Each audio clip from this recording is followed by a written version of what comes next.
This is the latest album from one of the most beloved circumcised rappers in the experimental hip-hop scene, Danny Brown. Coming out 2 years after Queranta, as well as his amazing collab album with JPEG Mafia, Scaring the Hoes, a record so good that it will go down as one of the best rap albums of this decade. Quite recently, Danny has been collaborating with hyperpop artists, appearing on that incredible Jane Remover album early this year, as well as featuring on great singles from the likes of 8485 and electropop and hyperpop duo Frost Children, all of whom are featured on this album. And given his newfound love for the genre, even calling that Underscore's album a 10 out of 10, it makes sense for him to make a hyperpop album himself, grabbing all of his favorite new artists from the genre into the mix. Starburst, the lead single, has Danny rapping over these quirky and squeaky synth beats with a pretty unorthodox drum pattern. The song sounds like experimental hip-hop's answer to Charlie XCX's Vroom Vroom. Groom Groom. And like most hard-hitting singles from Danny Brown, there are tons of hilarious one-liners. That locking up the game like punishment for Mama line makes me hard. It's not the most groundbreaking beat he's ever rapped on, but it's another example of one that no other rapper would dare to touch, simply because of how wild it is. Then there's a sudden beat switch with Danny laughing to lead up to it. This second beat might be even stranger than the one we just heard. It sounds Halloweenish at some points. The single to follow is the super addicting Copycats with Underscores. It didn't take long for both her pre-chorus and chorus to get ingrained in my head permanently.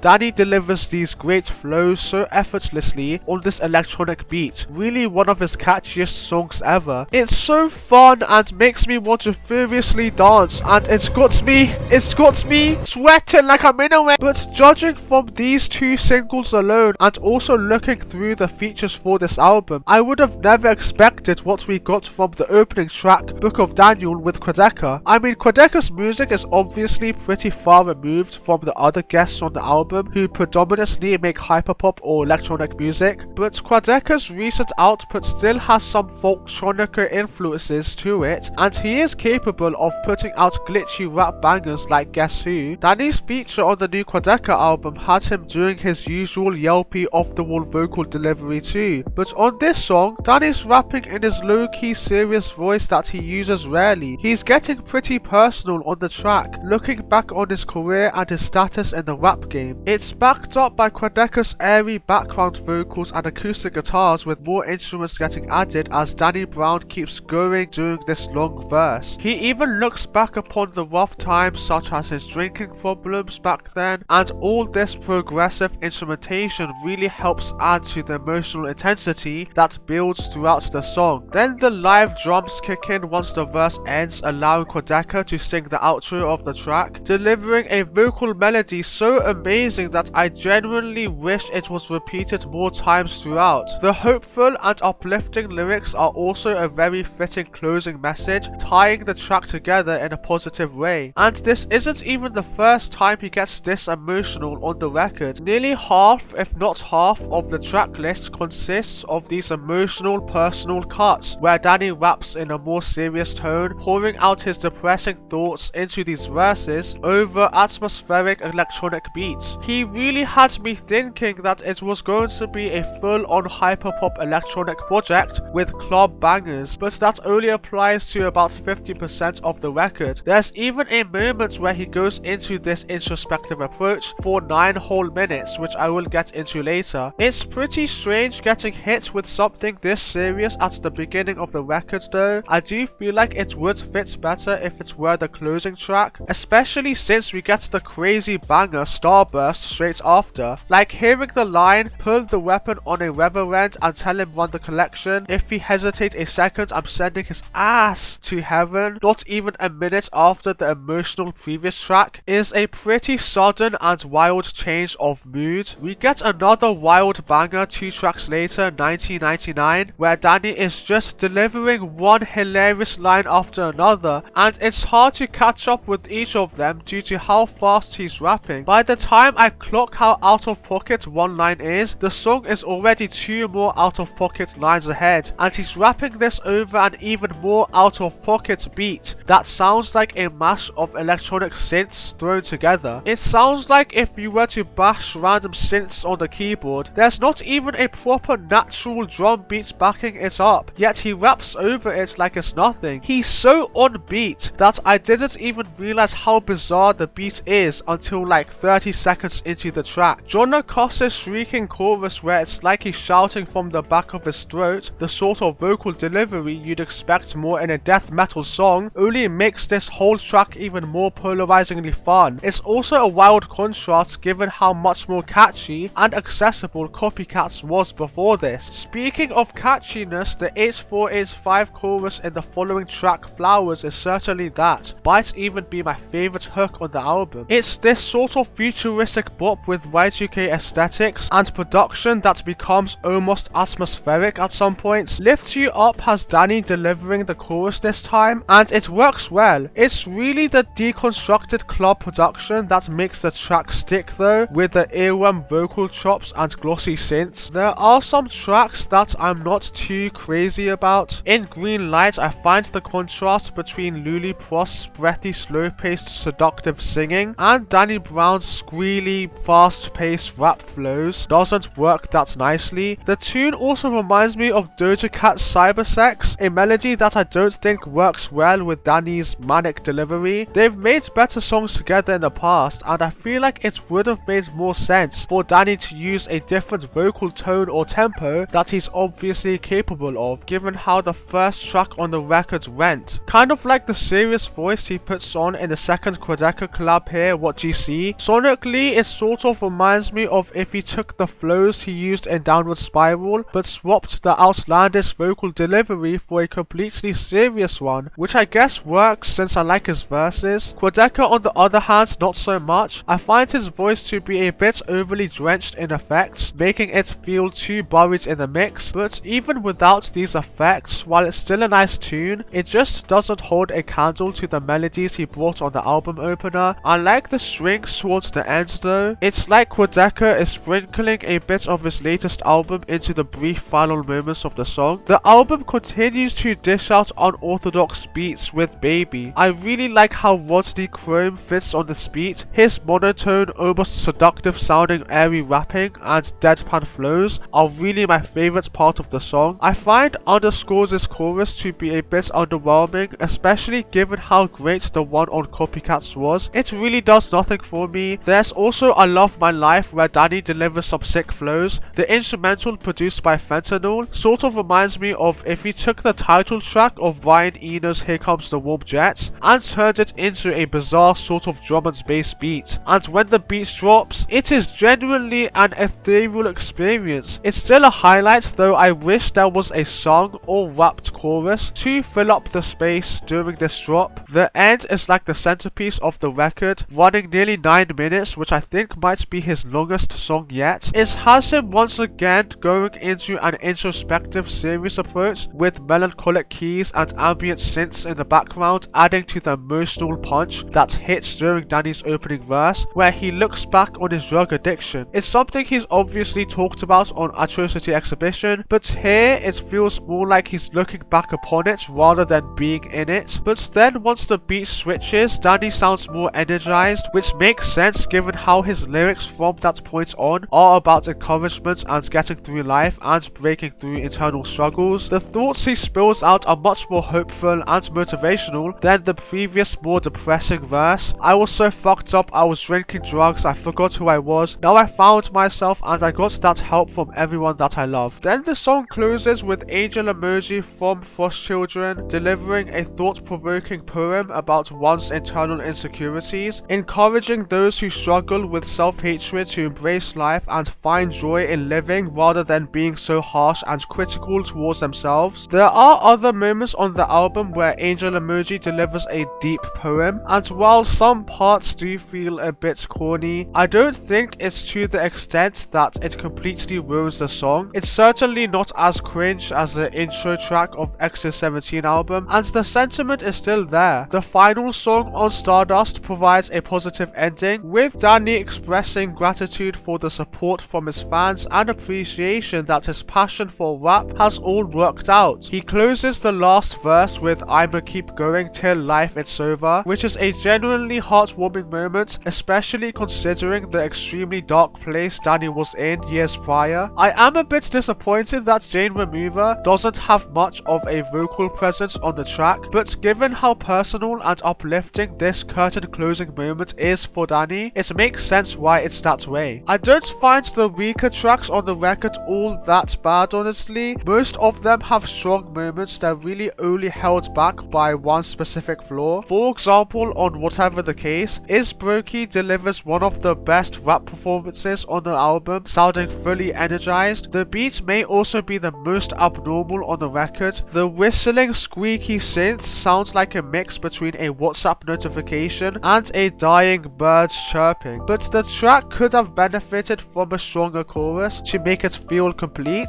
There's also Right From Wrong, another cut where Danny takes a more serious emotional approach. While I understand the vision behind the chorus, with its slow depressive melody and low pitch effect designed to match the emotion Danny pulls out, I don't think it's executed as effectively as it could have been. It reminds me of the moody, vocal pitched moments on the sadder cuts from Brockhampton's Saturation trilogy, but it doesn't hit quite as hard. As a whole though, I honestly think it might be his best solo album since Atrocity Exhibition. It's also easily his most experimental album since Atrocity Exhibition. Despite the complete genre shift on this record, he continues to prove himself as a one-of-a-kind rapper, rapping effortlessly over beats that would throw off most other artists. The album is packed with emotion, passion, and a deep appreciation for the electronic musicians featured throughout. It's an incredible display of versatility, and I hope Danny continues to explore even wider ranges of genres in the future. He can literally rap over anything. 8.8